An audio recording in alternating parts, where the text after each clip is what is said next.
तो डीएनए के नए स्ट्रैंड का सिंथेसिस जो होगा वो 5' से 3' की ओर होगा, और जो स्ट्रैंड है इसके लिए 3' to 5' की साइड में होगा।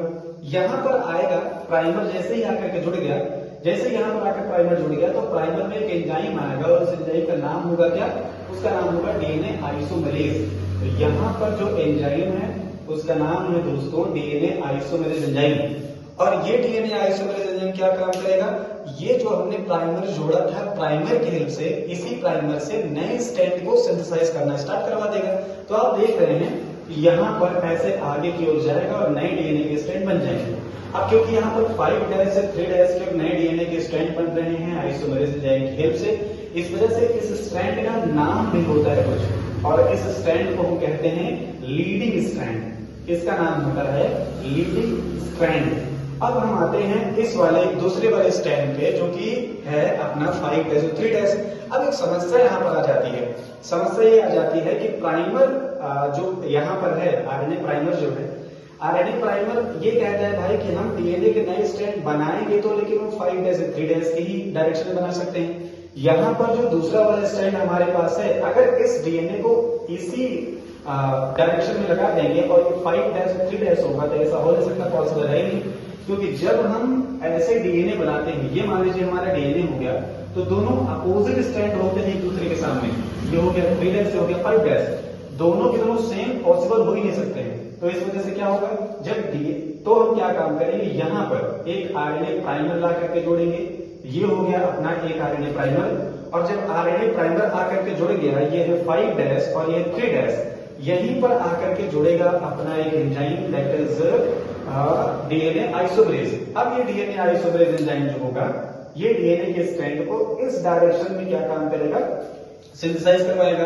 अब दिक्कत इस बात की है, अगर ऐसा ही चलता रहा जैसे हमने यहाँ पर ला करके जोड़ा था, ऐसे ही क्या काम करेंगे, प्राइमर लेके आएंगे क्योंकि खुलता जा रहा है, इसको हटा दे रहे हैं, और ये आगे आकर के यहाँ पर इस तरीके से अटैच होगा। और जब अटैच होगा यहाँ पर दोबारा 5' से 3' की ओर, तो यहाँ पर फिर से एक आएगा अपना क्या, डीएनए आइसोमेरेज एंजाइम। और डीएनए आइसोमेरेज एंजाइम क्या काम करेगा, नए स्ट्रैंड को सिंथेसाइज करेगा आगे डायरेक्शन की ओर। अब ये देखिएगा कि दो स्ट्रैंड हमको मिले हैं, और ये जो स्ट्रैंड हमको देखने को मिला 5' 3', इसको हम कहते हैं लैगिंग स्ट्रैंड।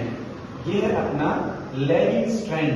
तो इस तरीके से हमको दो स्ट्रैंड देखने के लिए मिले हैं, एक हो गया लीडिंग, एक हो गया लैगिंग।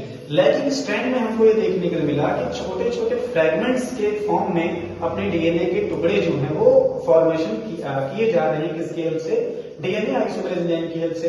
तो ये जो फ्रैगमेंट्स हैं, इन फ्रैगमेंट्स का अपना एक नाम है, और इनको हम कहते हैं दोस्तों ओकाजाकी फ्रैगमेंट। ये हो गया अपना ओकाजाकी फ्रैगमेंट्स। अब समस्या इस बात की है कि भाई हमको डीएनए के स्टेट फॉर्म में चाहिए, और यहाँ पर तो टुकड़े टुकड़े हैं। अब ध्यान दीजिएगा, यहाँ पर ये जो 3' आपको दिखाई दे रहा है, ये 5' दिखाई दे रहा है, यहाँ पर दोनों डीएनए आपस में फॉस्फोडाइस्टर बॉन्ड की हेल्प से, फॉस्फोडाइस्टर बॉन्ड की हेल्प से आपस में जुड़े होते हैं। अब है ये कि हम क्या काम करेंगे, ये दोनों, इन दोनों प्राइमर को आपस में जोड़ेंगे। तो इन दोनों प्राइमर को आपस में जोड़ने के लिए एक नया एंजाइम आएगा, और उसका नाम है डीएनए लाइगेज एंजाइम। ये डीएनए लाइगेज एंजाइम यहाँ पर आकर के एक्ट करेगा, और लाइगेज एंजाइम क्या काम करता है, डीएनए को हमेशा लिंक करने का काम करता है, जोड़ने का काम करता है। और यही प्रोसेस लगातार आगे की ओर चलता रहेगा, और चलते चलते लास्ट में हमको ये दिखाई देगा कि पहले डीएनए के जो फ्रैगमेंट थे वो सिंगल थे कुछ इस तरीके से, और बाद में हमको ये देखने को मिलेगा कि भाई एक ही डीएनए से हमें दो अलग अलग डीएनए देखने के लिए मिल चुके हैं। कैसे, ये देखिए इस तरीके से ऐसे, और ये, और यहाँ पर एक नया स्ट्रैंड भी हमको देखने को मिला है जो अभी अभी आपने सिंथेसाइज किया, ये इस तरीके से। अब ये जो ब्लैक कलर का दिखाई दे रहा है, ये न्यू डीएनए का स्ट्रैंड हो गया, ये भी न्यू डीएनए का स्ट्रैंड हो गया, और ये जो आपको ग्रीन कलर का दिखाई दे रहा है, ये ओल्ड है, मतलब ये पेरेंट का ही है, और ये भी किसका है, ये भी हो गया पेरेंट का है। तो अब देखिए ध्यान से, मेसेल्सन एंड स्टार एक्सपेरिमेंट में यही कहा गया था कि डीएनए से डीएनए का फॉर्मेशन तो करेंगे वो ठीक है, लेकिन जो पेरेंट वाला डीएनए होगा, मतलब जो इंफॉर्मेशन होगी वो 50% ही बचेगी। कहने का मतलब ये है डीएनए से जो आपने नया जो डीएनए बनाया है उसमें नया, अब ये देखिए एक डीएनए था, डीएनए से दो डीएनए बन गए हैं। अब दो डीएनए में आप देख रहे हैं एक स्ट्रैंड ऐसा है जो नया बना, यहाँ पर भी एक स्ट्रैंड ऐसा है जो नया बना। कहने का मतलब इससे अगर आप एक दो बना रहे हैं तो पहले दोनों स्टैंड अलग हुए, अब दोनों स्टैंड अलग होने के बाद एक नया स्टैंड आपने अलग सिंथेसाइज किया, तो इसका मतलब ये 50% तो अपना नया है और 50% कैसा हो गया पेरेंट वाला। और यही रीजन है कि मिचेल्सन और स्टार्क ने डीएनए रेप्लिकेशन को क्या कहा था कि ये जो डीएनए रेप्लिकेशन है या जो डीएनए का नेचर है ये सेमी कंजर्वेटिव टाइप का।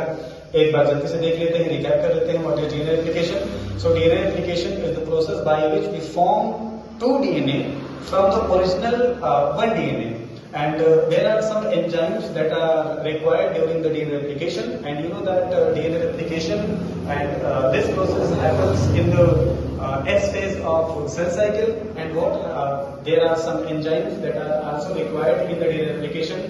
The first one is helicase enzyme, second one is DNA isomerase, third one is ligase, and fourth one is primase enzyme. सबसे पहले अपने पास ये डीएनए है और इस डीएनए में हम क्या काम करेंगे, हेलिकेज एंजाइम आकर काम करेगा, ओआरआई सीक्वेंस को रिकॉग्नाइज करेगा और ओआरआई सीक्वेंस को रिकॉग्नाइज करने के बाद यहीं से कट लगाया जाएगा।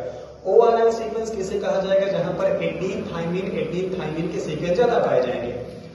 यहीं से ये डीएनए हेलिकेज कट लगाने के बाद फिर अंदर जाने के बाद जो ये दोनों स्टैंड आपस में हाइड्रोजन बॉन्ड की हेल्प से जुड़े हुए हैं इनको कट करेगा। अब कट करने की वजह से देखिए यहाँ पर एक वाई शेप का स्ट्रक्चर बना, इस तरीके से वाई शेप का स्ट्रक्चर बना और इस स्ट्रक्चर को हम कहते हैं दोस्तों रेप्लिकेशन फॉर्म। रेप्लिकेशन फॉर्म में देखेंगे दो स्टैंड हमको देखने के लिए मिलेंगे, फिर से 3' to 5' एंड 5' to 3'। अब एक आप जानते हैं यहाँ पर हो गया काम अपने डीएनए लाइगेज का, सॉरी हेलिकेज का। अब आइसोमरेज का काम आया। आइसोमरेज क्या काम करेगा, नए डीएनए के स्ट्रैंड को सिंथेसाइज करवाएगा, लेकिन कहेगा भाई हमको प्रिकर्सर चाहिए, कहां से शुरू करवाएंगे। तो ये जो अपना प्राइमेज एंजाइम है ये आरएनए प्राइमर मतलब आरएनए के एक छोटे से टुकड़े को ला करके इस पहले वाले में ला करके इसे ऐड करेगा। जब ऐड करेगा और ऐड करने के बाद अब आइसोमेरेज कहेगा भाई अब हम क्या काम कर सकते हैं, डीएनए के नए स्ट्रैंड को सिंथेसाइज करवा सकते हैं, मतलब पॉलीमराइजेशन स्टार्ट करवा सकते हैं। और यहाँ पॉलीमराइजेशन होगा जिससे कि हमें एक नया स्ट्रैंड देखने को मिलेगा जो ग्रीन कलर का है। अच्छा, इसके पहले एक और ध्यान समझिएगा बातें कि ये जो प्राइमर है ये प्राइमर 5' से 3' की ओर आपको देखने को मिलेगा और जो नए डीएनए या आरएनए के स्ट्रैंड जोड़े जा सकते हैं वो 3' की ओर ही जोड़े जा सकते हैं। तो यहाँ रहा 5' और 5' से 3' की ओर हमको देखने के मिले नए डीएनए के स्ट्रैंड, वो भी आइसोमेरेज एंजाइम की हेल्प से। ये बात लागू होती है, अप्लाई होती है केवल लीडिंग स्ट्रैंड के लिए, बल्कि इसकी तरह सेम हम अप्लाई नहीं कर सकते लैगिंग स्ट्रैंड पर, क्योंकि यहाँ पर तो 5' पहले से ही है। अगर यहाँ पर हम नया डीएनए का प्राइमर लाकर जोड़ देते 5' बड़ी समस्या हो जाती। तो हम क्या काम करेंगे, जो अपना प्राइमर है इसको पहले यहाँ ला करके जोड़ेंगे और फिर आइसोमेरेज एंजाइम आएगा और क्या काम करेगा, डीएनए के स्ट्रैंड को आगे बढ़ाएगा, मतलब पॉलीमराइजेशन करेगा। इस तरीके से आप देखेंगे कि ये पहले रहा एक डीएनए और एक डीएनए से आपको दो डीएनए देखने को मिलेगा। So this is the process of DNA replication. तब तक के लिए बस इतना ही।